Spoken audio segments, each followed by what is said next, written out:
So I wanted to talk about my comic making process and a little bit about how I finish them.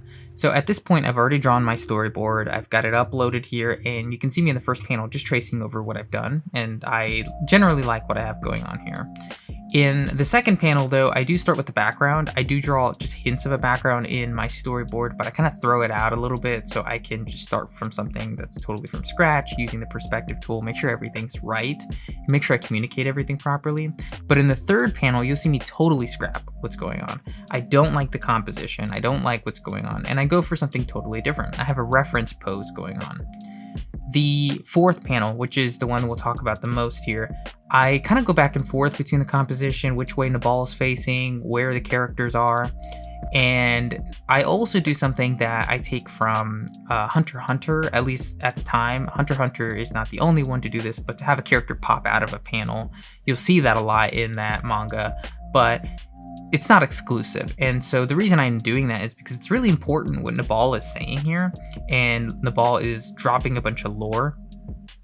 Also, I forgot to mention in this bottom right panel, I also scrap what's going on. I do something totally different. So I'm always kind of questioning what decisions I've made in the past, if there's a better way to depict it, if there's something else I can do to make it seem a little bit more cohesive, or just look better.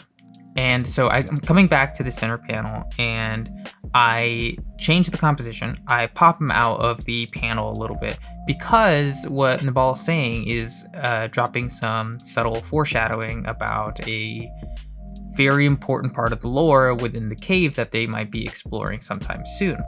And so I do even try to draw a bit of this character Juku in the background here, which wasn't in the storyboard at all. But I feel like it makes a little bit more sense to attach something to this idea that Nabal is talking about.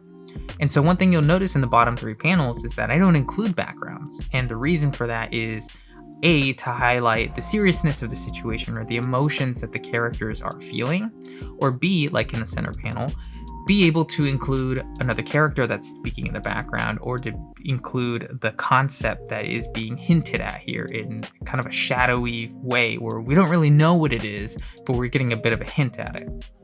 And so when going through all of the panels, I do really try to think, like, does this make sense? Does this look good? Is this really the way I want to portray it? And am I being intentional about the way I'm doing it? So the black backgrounds versus showing where they are. So I do at the very least show where they are once in this page, although it is good to show it multiple times. But that's how I make comics.